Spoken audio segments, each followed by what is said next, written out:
harka fuune odeeffannoo hidha Abbayyaa fi eebba isaa kan Masrii wal qabsiiftee ibsa baafteen kan isin biraan geenyu ta'a nu wajjin tura. Masriin jaarmiyaa mootummoota xalayaa ergiteen Itoophiyaa akeekkachiifte. Masriin xalayaa jaarmiyaa mootummootaaf ergiteen Itoophiyaa akeekkachiifte.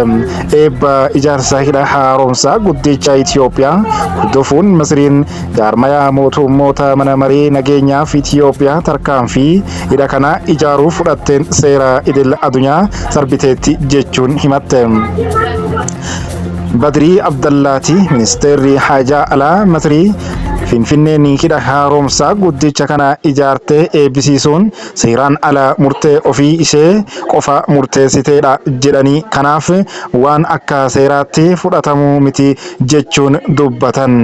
Kaayiroon dhimmi kana akkasumaan ilaalti yaadi jedhu dogongora jedhanii kan ibsan Abdallaatiin Naayilee dhimma jiraachuu fi jiraachuu dhabuu Masriiti jechuun ibsan. Kanaafis Masriin Itoophiyaan waa'ee fayyadama bishaan kana irratti qofaa ishee akka murteessitu hin eeyyamnu jechuun dabalanii dubbatan. Kaayiroon haala seerri idil addunyaa jedhuu fi chaartirri jaarmiyaa mootummoota kaama jiraachuu uummata isaa kan mirkaneessu tarkaanfii kamuu ni fudhata jette. Waggoota 14 darban ijaarsarra kan ture hidhi haaromsaa guddicha Itoophiyaa kaleessa fulbaana 9/2025 bakka geggeessitoonni mootummoota biyyootan baha Afrikaa fi aangawootni mootummaa Itoophiyaa argamanitti eebbifamee jirame.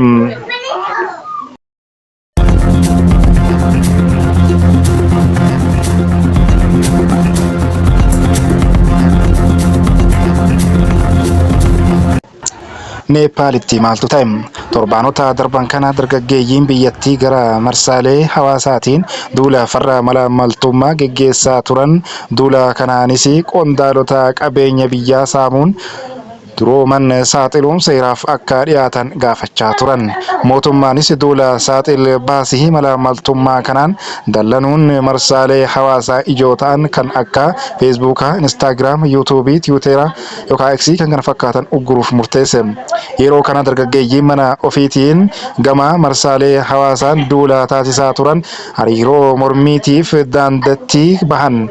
Jarri mootummaas dhukaasa banuun hedduu ajjeesanii kaan madeessanii addaan facaasuuf yaalan. Yeroo kana uummanni bal'aan itti dabalamee dachii fi samiin sochoote. Galaanni uummataa humnaa ol ta'uu kan hubate raayyaan ittisa biyyattii erga qal'oo takka qondaalotaaf dabarse. Yeroon teessan dhumatte kan jedhu jalqaba muummichi ministeera aangoo gadi lakkisuuf ni maame. Ministeeronni biroo garuu dabareen aangoo gadi lakkisuun biyya dhiisuuf gara buufata xayyaaraa qajeelan. Kana dhagayuun uummanni mallaqa keenya hattanii yakka hojjattanii hin baatan jechuun dirree xayyaaraatti qajeelee cufe.